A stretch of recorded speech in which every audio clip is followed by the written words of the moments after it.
Pemimpin PAS dakwa parti itu sama sahaja dengan zaman Allahyarham Nik Aziz.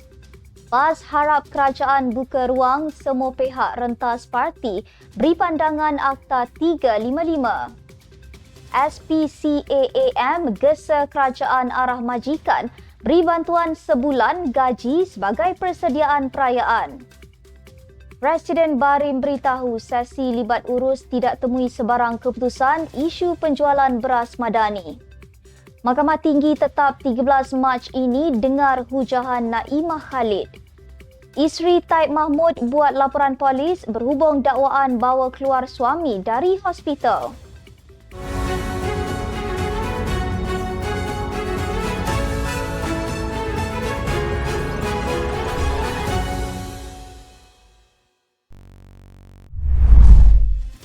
Bismillahirrahmanirrahim. Assalamualaikum warahmatullahi wabarakatuh dan salam Malaysia Madani. Bersama saya Asma Ismail dalam Netstep News edisi tengah hari 19 Februari 2024 bersamaan 9 Syakban 1445 Hijrah. Sebelum itu jangan lupa untuk subscribe YouTube Netstep TV dan follow Facebook Netstep Malaysia.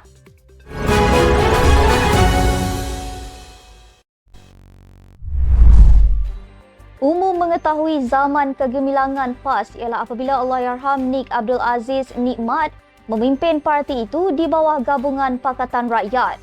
Bagaimanapun pemimpin PAS iaitu Setiausaha Agongnya, Datuk Seri Taqiyuddin Hassan menyifatkan parti itu hari ini tiada beza dengan zaman Nik Aziz. Katanya, di bawah kepimpinan Nik Aziz sebagai Menteri Besar, Kelantan meluluskan Undang-Undang Hudud pertamanya.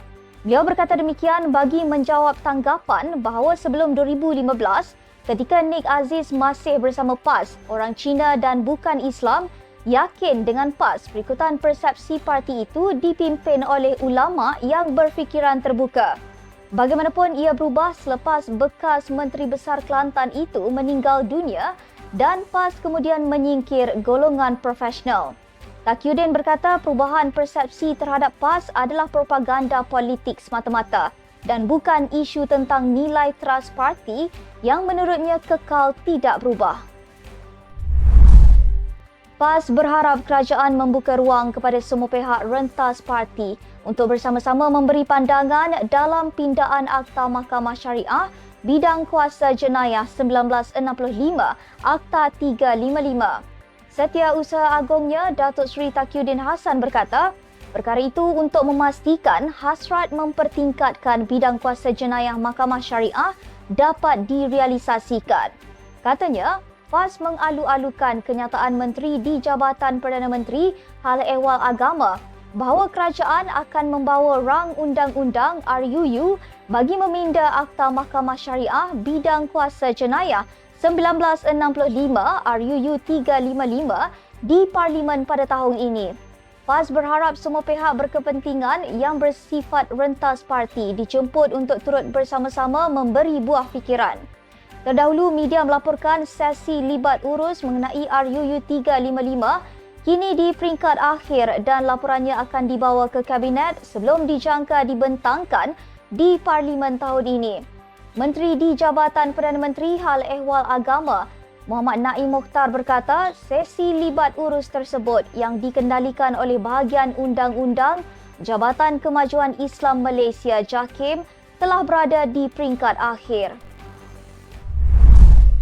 Persatuan Khidmat Nasihat Pencarum Perlindungan Sosial Malaysia SPCAAM menggesa Perdana Menteri Datuk Seri Anwar Ibrahim untuk mengarahkan ke semua majikan di Malaysia untuk memberi bantuan sebulan gaji sebagai persediaan hari perayaan.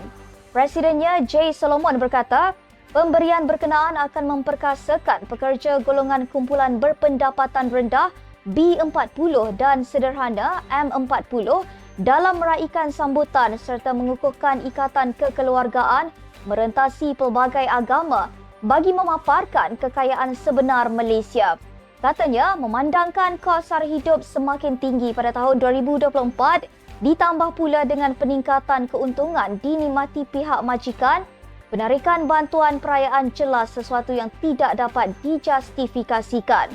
Pada tahun 2023, beliau berkata, Kerajaan Selangor bermurah hati memberikan sebulan gaji sebagai bantuan perayaan untuk pekerja dan perkara itu merupakan satu tindakan yang patut diraikan. Tambah Solomon, hasil pembelaan berterusan oleh Kesatuan Kebangsaan Pekerja-Pekerja Bank dan bank-bank turut memberikan bantuan serupa kepada pekerja mereka. Dalam pada itu, beliau berkata Indonesia menunjukkan contoh luar biasa apabila mewajibkan pemberian sebulan gaji sebagai bantuan perayaan untuk pekerjanya. Presiden Persatuan Beras Bumiputera Malaysia, Ismail Awang berkata, sesi libat urus antara Kementerian Pertanian dan Keterjaminan Makanan dengan pemain industri padi pagi tadi tidak menemui sebarang keputusan yang membolehkan kerajaan melaksanakan penjualan beras madani. Sebaliknya, perjumpaan tersebut sekadar mendengar pandangan daripada semua pihak terlibat dalam industri itu tanpa ada jawapan menang-menang terhadap apa yang dibangkitkan. Katanya, banyak perkara masih perlu dikaji dan terdapat kelemahan-kelemahan yang wajar diberikan perhatian agar semua pihak berpuas hati terhadap apa yang hendak dilaksanakan. Ujarnya lagi, peringkat awal urus hanya diberitahu cadangan awal mahu memperkenalkan beras madani 10 kg dengan harga RM30. Mengulas lanjut, Ismail menegaskan wakil peruncit yang turut hadir pada sesi libat urus berkenaan turut memberikan pandangan masing-masing apabila kurang bersetuju dengan cadangan menggunakan beras import sebagai beras madani.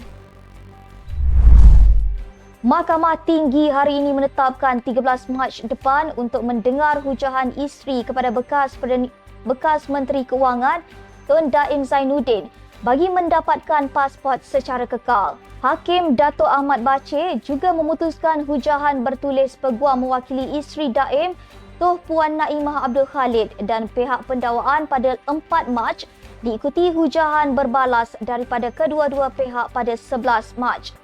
Terdahulu, Peguam Bela Naimah M. Puravalan memaklumkan permohonan anak guam untuk mendapatkan pasport difailkan pada Jumaat lalu sebelum Timbalan Pendakwa Raya Muhammad Fadli Muhammad Zamri mengesahkan permohonan itu yang diterimanya pihak hari ini. Pada 23 Januari lalu, Naimah didakwa di Mahkamah Session kerana gagal mematuhi notis Suruhanjaya Pencegahan Rasuah Malaysia SPRM dengan tidak mengisytiharkan harta. Bagaimanapun, isteri Daim berusia 67 tahun itu mengaku tidak bersalah sejurus tuduhan dikemukakan terhadapnya di hadapan Hakim Azura Alwi. Mengikut pertuduhan, Naimah didakwa memberi satu pernyataan bertulis bersumpah yang tidak mematuhi terma notis mengikut Seksyen 36-1-B Akta SPRM 2009 Akta 694 bertarikh 8 November lalu yang dihantar kepada tertuduh oleh seorang pegawai SPRM berpangkat Pesuruhjaya pada 14 November 2023 iaitu tidak mengisytiharkan harta. Isteri Tun Pehin Sri Abdul Taib Mahmud Ragat Gurdi Taib telah membuat laporan polis berhubung dakwaan bahawa beliau membawa keluar suaminya dari hospital atas nasihat doktor. Menerusi catatan di akaun Instagramnya hari ini, Ragat memberitahu beliau sedang mempertimbangkan untuk menyaman Hospital Normah, tempat di mana Taib dimasukkan ke ward di Kuching. Bagaimanapun, beliau tidak mendedahkan bila dan di mana laporan polis itu dibuat. Katanya, beliau telah memfailkan laporan polis untuk menyangkal dakwaan tidak berasas dan melindungi privasi dan hak Tun Taib untuk memilih rawatan perubatannya. Malah pihaknya bersedia sepenuhnya untuk bekerjasama dengan polis dalam sebarang siasatan dan akan meneruskan tindakan undang-undang terhadap Hospital Normah jika perlu. Ragat turut menggesa orang ramai supaya tidak mengendahkan laporan yang mengelirukan dan menghormati hak Taib terhadap privasi dan keputusan perubatan yang dimaklumkan. Sekian sahaja untuk edisi tengah hari ini. Ikuti perkembangan semasa isu-isu panas politik Malaysia setiap hari hanya di Netstep News. Jangan lupa untuk follow Facebook Netstep Malaysia dan subscribe YouTube Netstep TV. Netstep Malaysia menjangkau informasi, mengorak inspirasi. Saya Asma Ismail. Assalamualaikum dan salam sejahtera.